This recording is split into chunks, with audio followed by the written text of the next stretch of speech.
క్రీస్తునందున్న ప్రియులకు ప్రేమతో వందనాలు తెలియజేయుచున్నాను. అక్టోబర్ నెల 31వ తేదీ 2025. ఈరోజు దేవుడు మనకు చేస్తున్న వాగ్దానం ఏమిటనగా, యెషయా గ్రంథము 43వ అధ్యాయము 5వ వచనం మొదటి భాగం. భయపడకము, నేను నీకు తోడై ఉన్నాను.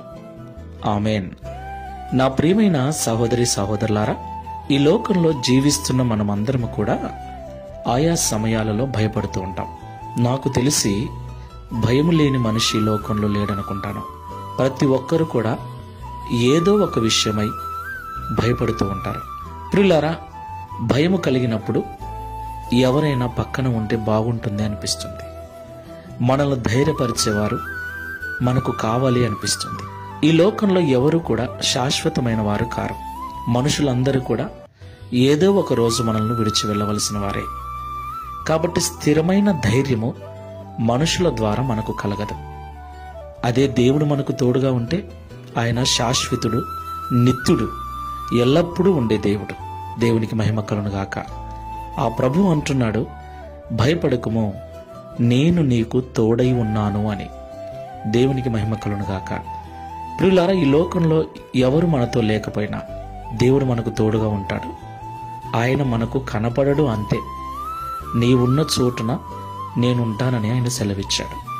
కాబట్టి కష్టం వచ్చినా, నష్టం వచ్చినా, బాధ అయినా, ఒంటరి ప్రయాణమైనా, ఒంటరి జీవితమైనా, ఏ విషయంలో కూడా దేవుని పిల్లలు భయపడవలసిన అవసరం లేదు. ఎందుకంటే ఎవరు విడిచినా, ఎవరు లేకపోయినా మనము నమ్మిన దేవుడు నిత్యము మనతోనే ఉంటాడు. ఆ విషయాన్ని నమ్మి ధైర్యంగా ముందుకు వెళ్ళటమే దేవునికి మహిమ కలుగును గాక. ఈ మాటల ద్వారా ధైర్యపరచబడి ప్రార్థన చేసుకుందాం. సర్వోన్నతుడా, సర్వశక్తిమంతుడా, మీకు స్తోత్రములు తండ్రి.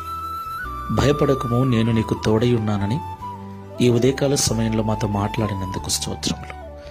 అవును తండ్రి, ఈ జీవితంలో, ఈ జీవన ప్రయాణములో అనేక రకాల సమస్యలు ఎదురైనప్పుడు, అనేక రోగాలు, ఇబ్బందులు ఎదురైనప్పుడు, అనేక సందర్భాల్లో మేము భయపడ్డాం. నీ పిల్లలమై ఉండి కూడా భయపడ్డాం. నీ వాక్యం వింటూ కూడా భయపడ్డాం. ఎవరు లేరే నా బాధ పంచుకోవటానికి, నన్ను ధైర్యపరచటానికి ఎవరు లేరే అని ఒంటరితనంతో కృంగిపోయాం.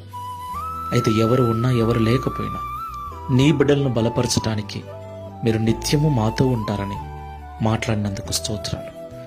ఈ మాటలు విన్న మేమందరం కూడా ఈ విషయాన్ని నమ్మి ఇక ఎట్టి పరిస్థితుల్లో కూడా భయపడక ధైర్యముగా ఈ విశ్వాసపు యాత్రలో ముందుకు వెళ్ళటకు సహాయం చేయమని, సర్వకాల సర్వావస్థలలో నీ మీద మనసు నిలుపుకొని నీకు మొరపెట్టుచు ప్రార్థనాపూర్వకంగా ముందుకు వెళ్ళటకు సహాయం చేయమని, ఈ మాసమంతయు కాపాడిన మీ కృపను వచ్చే నూతన మాసంలో కూడా సమృద్ధిగా అనుగ్రహించి నడిపించమని యేసు నామములో ప్రార్థిస్తున్నాము తండ్రి. ఆమెన్. Praise the lord.